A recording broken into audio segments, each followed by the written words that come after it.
Greetings, Ames Chamber of Commerce members. Dan Culhane here with the Ames Chamber of Commerce, along with Representative Ross Wilburn from District 46 here in Ames, joining us today to talk a little bit about the upcoming 2021 legislative session. Ross, welcome. Thank you so much, Dan. It's good to be here.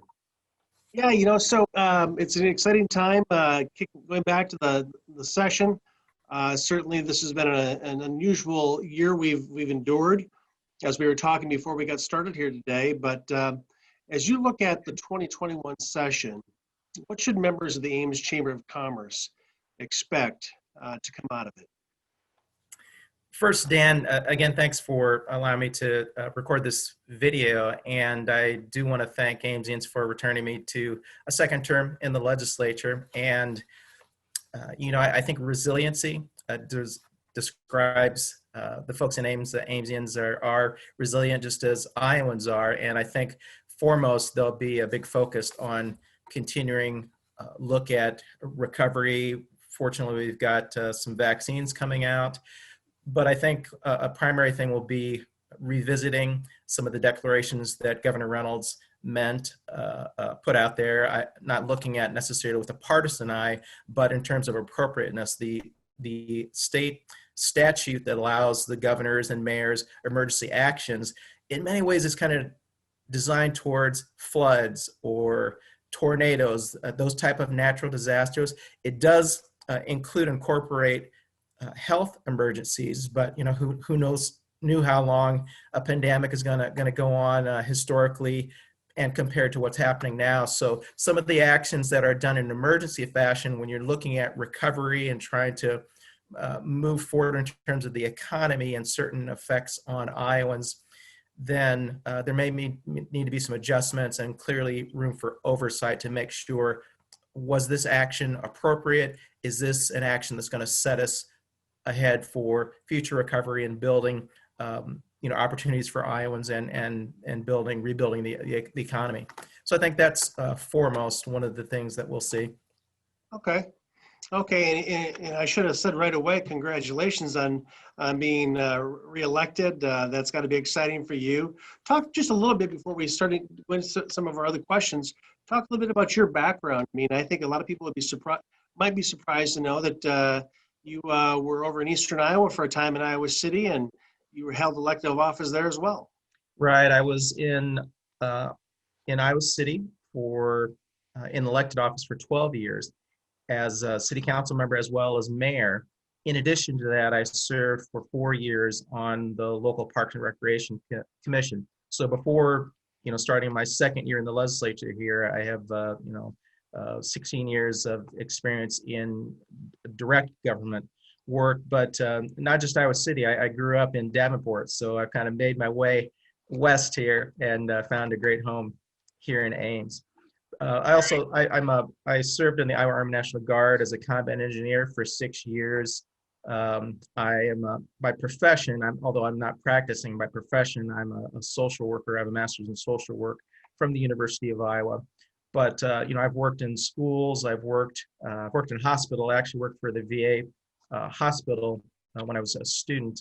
I was an EKG technician.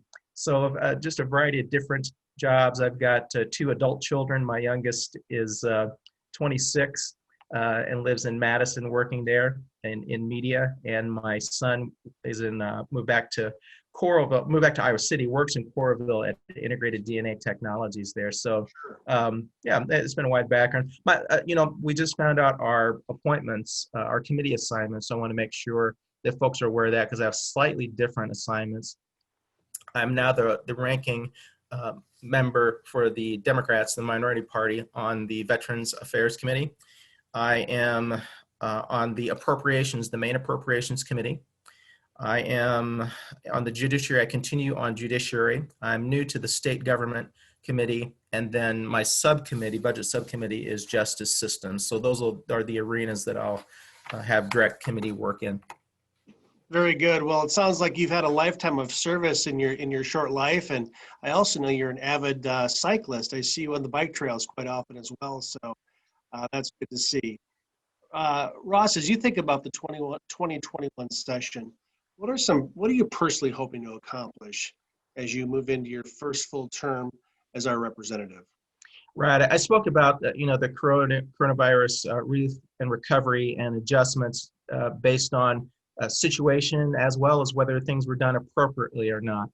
Secondly, I think that mental health has always been a concern, funding and appropriate number of providers, and given where we've been, just telemedicine in general, which also leads to broadband in order to have that telemedicine opportunity. But in addition to making sure that people have access, young and older Iowans, we've got to make sure we've got enough providers. We have to have enough therapists and counselors to provide and deliver those services. So that's going to be something that I'm hopeful to have some input and get some input, from the chamber and folks here at AIM to help support those issues. As part of that, too, I think I think this leads to one of the other questions that you may get to. Broadband, I know, is a big issue, and in a lot of ways, I think we need to, we meaning us locally, but also in Washington, D.C., we need to start looking at broadband access, not only opportunity, but fairness and equity, so that all can have access, because that's how we're working, that's how we're learning, that's how people are recreating, and how they are staying connected with families during this pandemic. But it's not going to be the last emergency. It's unfortunately not going to be the last pandemic, maybe not globally, but maybe more just in our state, sickness. So in order to be able to continue to keep society moving, people thriving in our economy, we almost need to look at broadband like back when it was developed, the national federal interstate highway system. I mean, it's that amount of, or if not more, volume and activity that is keeping us connected. That's a really good point, and that was my next question. So I'm glad we're talking about that, Ross. Broadband has come front and center throughout this pandemic. I mean, with 2 or 3 people in a household trying to be on a Zoom call at the same time, it really stretched the capacity and the bandwidth, if you will, of the internet infrastructure for most people. Even here in Ames, which is considered urban by most standards here in Iowa, there are very significant shortcomings as it relates to broadband activity. As you look at the 21 session and beyond, there's clearly a lot of discussion about broadband and greater connectivity. But how do we accomplish that? I know we've got great independent telephone companies and cooperatives throughout rural Iowa, as well as large providers. How do we close that gap? As a start, at least in terms of state government, one of the things in the House, we've got a new committee, a new standing committee that's going to take a look at not only IT issues, but it's going to get into that broadband issue. I put in a request to be assigned to that one, but I was not put on that one. Instead, I got put in main appropriation. So it's going to cost money, and so that will be an opportunity to have some influence there. You also brought up, both some of the bigger providers, but some of the cooperatives. I think, some type of initiative, incentive, and private-public partnership, that is a fertile ground for building upon that existing network to bring it together to see what type of strides we can make. I know that there was some funding put into broadband, but I understand the second stimulus from the federal government's coming out. It includes some efforts at broadband. I don't know the details on it, but this is, I think, is the second largest federal stimulus bill in history. So this may be an opportunity to start to lay that foundation or build upon the existing infrastructure to strengthen it for the future and that readiness and preparedness. Yeah, I think if there was a silver lining to be found in this pandemic, it has been that we've become, I think, collectively much more astute at using tools like we're using right now to communicate and conduct business. And so that's why I think it's ever important that we continue to support the infrastructure that'll support this sort of work. I think there was a time when working from home would have been heresy, and now people understand it. And we see how it works, even here in our organization. We were closed down we sent people home. We were still open downtown here, but we had people working from home and it worked just fine. In fact, most of our people are working from home today because we've got construction going on our lower level, and we thought the noise would be too great. And so we sent people home. Why? Because we know they can work from home and they can be successful. Right. And I think you hit upon a critical notion is learning how to do that.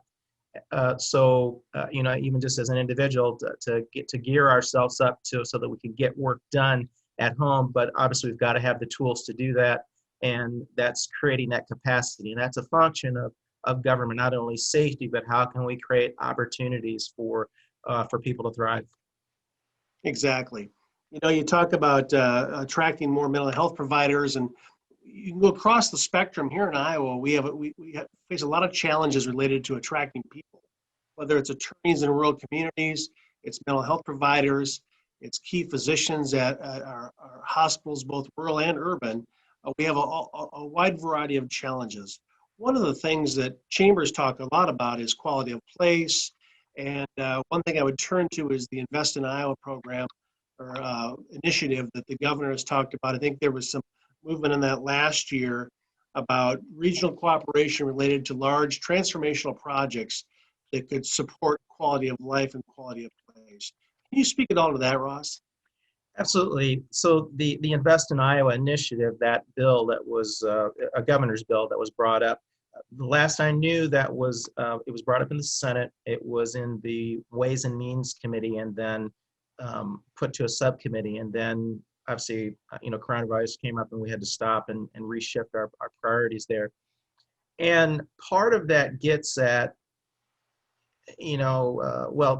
as it's named, Invest in Iowa. But I think one of the important things to look at that bill is it's a major redistribution of revenue, taxes, and investment. And so, it's pretty major. It's not just a matter of a component of it is the 1 penny sales tax, and constitutionally, 3/8 of that penny would go towards the National Resources bill, which would help with natural resources. It's kind of that placemaking, water quality issues, conservation efforts, and that was approved, more than a decade ago by Iowans, where even with that one bill, there was conversation and education and negotiation around the impact of sales tax on folks who don't make a lot of money. And so that's a component of it. The other component of this would be, lowering property taxes, I believe by about the individual income tax by about 10%. That is what was in the initial proposal. I don't know what the governor's plans are in terms of reintroducing that, or at least getting momentum going on that to take a look at that. So I think folks need to step back, not necessarily look at it, what's in it for me personally, what's in it for our sector of the society, but take a broad look at it because it is a change of property tax, sales tax, income tax, and then how is that investment going to be distributed? I just talked about the 3/8 of a penny. I think as part of it, the governor was talking about support for mental health care, which that would be great to have a reliable source, but we're just coming out of a pandemic where things shut down. What effect does that have? And I think it also would lower the property tax relief would come by this would supplant funding that the counties would have through their property tax. So it would put some type of cap, I believe, is how it would work. So we really need to, in that case, what happens if there's a big drop in the economy again? We can't have a drop in mental health services that are being delivered. So I think this needs to be studied. People need to take a broad look at it, not only in terms of impact effect, but also fairness for those of lower income, and and move forward from there. What didn't happen, which I hope, when the governor brings this up again, is there was not a fiscal note that was brought up in terms of what's the fiscal impact of this going to be broadly, not just what's the plan is to take a look at that, as well as and there probably won't be, but a minority impact statement. That's something that's limited to justice judiciary bills, but this might be an area that if the majority party is interested in having a look at the minority impact, and I'm not just talking about people of color, but urban, rural, that type of thing. Sure. Yeah, it's really interesting if you step back from all of it. We're coming. I think we're coming close to coming out of the pandemic. We're not out of it by any stretch, but I think we're at least coming on the backside of it. And so this would be considered kind of a bad time. But even in the good times, there's always need, right? And so it's incumbent upon folks like you, our represented officials, our elected officials, to find that balance. That's got to be challenging. And I know you've done it at the local level as a mayor. Now you're a representative in the Iowa House of Representatives. Is it different from local government to state government? I think a big difference, a significant difference, is that state significantly controls how counties and cities generate revenue, and there has been a tendency for further limitations by the majority in the state House and Senate to limit what's known as local control or local decision making. So there not only are there certain ways that municipalities and counties can generate funds to pay for service, but there are certain policy things that have been further limited, or some areas where cities have tried certain things. For example, City of Des Moines, Iowa City, I think maybe Dubuque, a couple others, tried to use a tool to prevent housing discrimination. So not statewide, they just wanted to do it for their municipalities, and there was an attempt to try and limit that at the state. I don't know if that will be picked up again. I think another thing too, I try not to get into the Democrat, Republican, progressive, conservative about more tax, less tax, or no tax, but what are the services that we know we need either direct government involvement and or private partnership, and what's the appropriate level of tax that will help fund that? It's one thing to say no taxes, but then fund this initiative, the money's got to come from somewhere, and the state of Iowa is not in the business of printing money, but we've got tax, either property sales tax to generate revenue. There's bonding that we can do. So it's a tough balance, like you said, but I think it's conversations like this, input from your members of the chamber, as well as interactions with local government. I try and stay in touch with the mayor, the county supervisors, as well as touch base with the superintendent of the school. By the way, you all did a great job in terms of being aware of opportunities through CARES Act and funding through the state for small business here in Ames, and I tried to send some resources, but you were all on top of it. But we'll continue that, and I think that's going to help us make it through this time. Thank you, and thank you for the support of the state legislature and state government for supporting a lot of those businesses. The federal money came, but it took a while, and that gap financing, if you will, or that gap grant funding was critically important. And I think this next round of CARES dollars that are coming, were approved last night, I believe, will be critically important to a lot of our businesses. Our business community is resilient, but at the same time, they are going to need some more assistance. Absolutely. Speaking of budgets and shortfalls and all those things associated with revenues, Iowa State is near and dear to this community's heart. I often say we are a company town, and that company's Iowa State. And as Iowa State goes, so goes Ames. And of course, you're employed at Iowa State. As you look at the 21 legislative session, Representative Wilburn, whether it's Iowa State, Des Moines Area Community College, K-12, how do you see education in general faring as it goes through the legislative process this year? I've got concerns there because, in the last session, this funding was held pretty much flat, except education and higher education. And like you said, for especially for our region institutions, they're the economic generators, in part with our state through research and development, as well as just creating opportunities and growing younger people into our state with education and opportunities for them. So I think we will need to continue to highlight what Iowa State, what the other regions, institutions are bringing, make it the connection to our economy, make the connection to building our infrastructure, including our intellectual infrastructure, moving forward and preparing ourselves better for that resiliency in the future. If we can create, the people and the systems and the knowledge and processes to get ourselves prepared, both through public and private investment and individual personal investment in terms of education, whether it's our universities or our community colleges or trade programs. But I think if we're just going to have to continue to try and educate the legislature, work with the governor to, we've got these initiatives. Where's the knowledge going to come from? Where's the tech going to come from? Where are the people going to come from?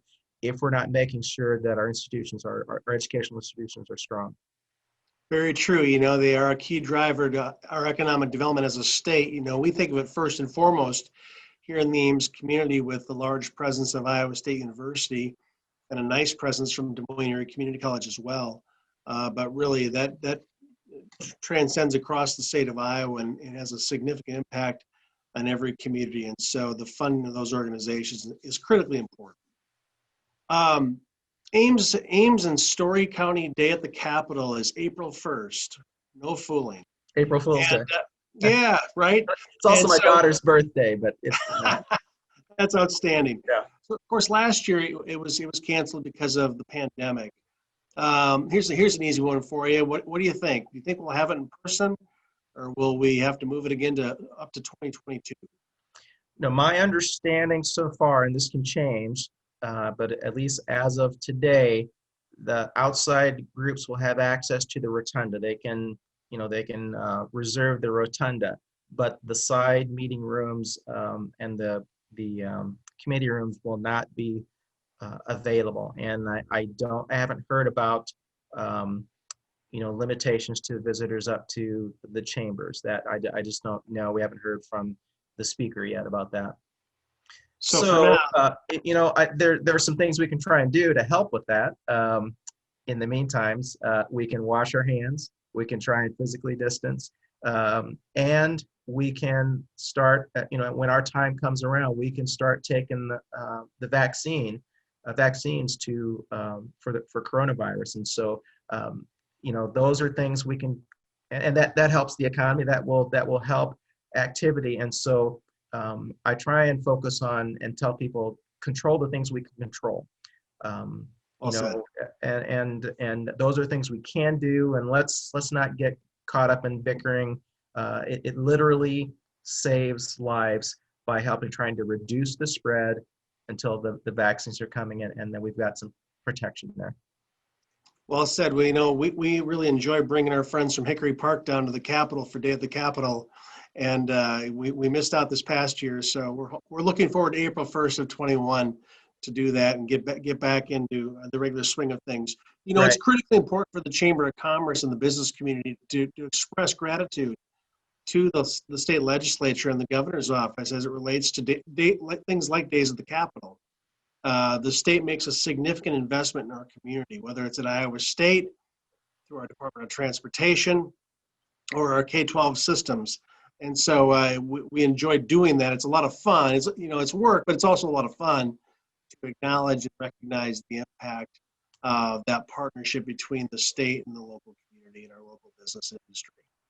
And it's important for the other legislators to hear and see what is happening in Ames. And then it's not then it's not just words on a page. It's not just a conversation about a bill. It's not an abstract. Here's what local control means when you allow cities and counties, when you empower them to utilize their authority to invest, to provide services for their residents. Here's the result, and we all benefit. Touche. So, as we enter the session, what is the best way for chamber members to reach out to you, Ross? What is your preferred method? I like to have the email trail. So if I don't get to it right away, and if in fact, I need a new clerk right now. I'm interviewing some folks for a clerk because my clerk went on to bigger and better things, and she's doing great. But when I get a clerk, they'll flag certain things, make sure I'm aware of it. I gave my clerk from last time, I told her, first priority in terms of email is anything coming from Ames and Story County, because we literally get emails from all over the country and all over the world. I've heard that, yeah, about a variety of things. So I said, flag those first. When I can get back, I will. If I can't get back directly, if it's something coming from a specific business, I may contact, I would contact, your folks at the chamber to find out this was brought up by, Hickory Park, or was brought up by REG, how is this affecting other business and people in Ames and Story County? So they can contact you. They can email me at Ross, ROSS.Wilburn at the Legis, LEGIS .iowa, Iowa spelled out .gov, and that's probably the best way to get it. But otherwise, I don't sleep down in Des Moines, and hopefully there'll be no snowstorms that force me to hotel it or stay with friends there. But when I'm back on the weekend, back on Friday, come back up, and if you see me around town, please feel free to, unless I'm for now when I go out, I'm getting it to go. But at the point we're able to, safely eat at restaurants and things like that, if you see me out and about, feel free to approach me. If I can talk then, I will. Otherwise, I'll get a phone number from you and get a hold of you. That sounds really good. Ross, our time's almost up. Anything else you'd like to share with our viewers today? Just kudos to everybody for, I talked about controlling what you can control, and for the most part, I think folks have really been working hard to try and physically distance in terms of coronavirus, and been trying to support local business. You mentioned Hickory Park earlier. If I had said Hickory Ridge, I was thinking of an apartment complex somewhere, but Hickory Park, they did a great job. One of the first in terms of setting up a process for getting food to go. So continue being creative, continuing support local business, continue supporting our schools and our human service agencies, United Way and YSS, and all the great agencies we have here in town. And I hope we'll get through this. We just got to do it together. Agreed. Very much agreed. We will get to the backside of this. Yeah. Representative Wilburn, thank you so much for your time today. All the best for a terrific 2021 legislative session. We look forward to hearing from you again soon. Very good. Thank you. Okay.